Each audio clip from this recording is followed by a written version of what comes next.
Make sure you stay until the end. We will explain about common mistake people make when replacing fuses, and that can cost you quite a bit of money.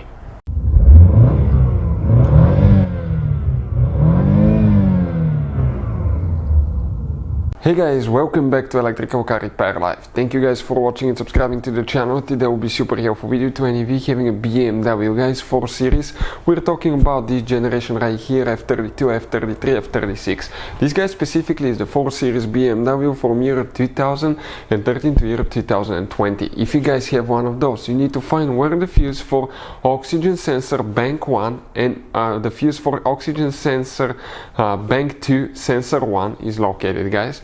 Okay, this is practically the sensor before the catalytic converter. If you have a 3 or 4 cylinder engine, you're going to have, guys, one oxygen sensor 1, but if you have a 6 cylinder engine, you're going to end up having 2 of them, bank 1 and bank 2. Stay with us, we'll explain where that fuse is located. Extremely hidden, most likely in a fuse box, you don't know it exists. We will explain how to find it, where you can buy cheap fuses, parts to use, that way do not waste your money, what's important to test fuses and relays. All that, guys, will be covered absolutely free for your convenience. Make sure you stay until the end. Something else, guys, even though we have a 3 Series BMW, 3 and 4 Series BMWs are built on the same platform, so everything will be about the same, but we'll specifically explain about BMW 4 Series. Let's start on it now. Before we start, guys, let me tell you a little bit about us. If you guys need to find fuses, relays for that BMW 4 Series generation from 2013 to 2019, we'll make video for every single fuse relay. Why? Because let's say you're in the middle of nowhere, you need to find where the fuel injector or fuel pump fuse is located. You have multiple hidden fuses, you can find it, replace it, get back on the road, guys, fix that problem, because otherwise, okay, you'll be stuck in the middle of nowhere. Every single car we get here at the garage, guys, we take them completely apart. We show you how to fix pretty much anything from transmissions, engines, bodywork, guys. All that will be on our channels. Check it out. Let me show you where you can find more about it. Right here we have more than 10,000 free repair videos that can save you thousands of dollars in future repairs.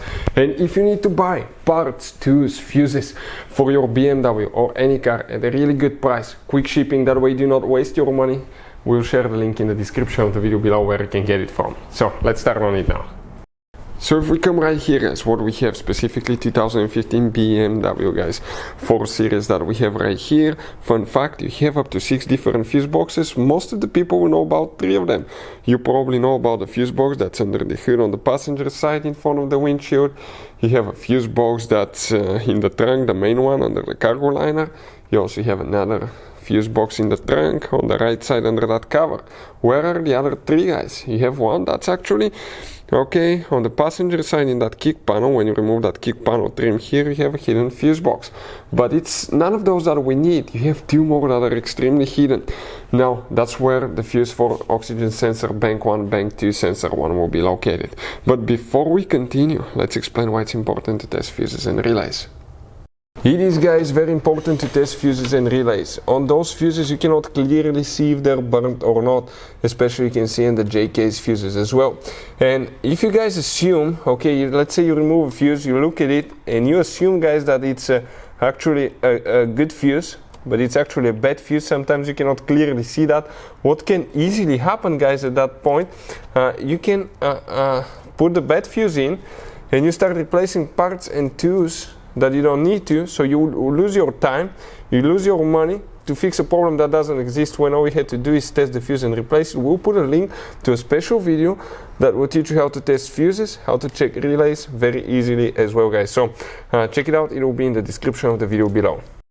So if we come right here, guys, and you come to the driver's side, right, this is right here the shock tower. Okay, right next to it you have an electric box, guys, with multiple cables, electric junction box. Here, that's where the surprise comes. You have a hidden fuse box here, that thing on top, that horizontal rectangular piece, that's an integrated relay. But you have one rectangular piece right here on the bottom, okay, right there, and that rectangular piece consists of 5 individual fuses. They go from top to bottom, 1, 2, 3, 4, 5. The second fuse, guys, that's a 20 amp fuse. It's the one for oxygen sensor bank 1 sensor 1 and oxygen sensor bank 2 sensor 1 as well.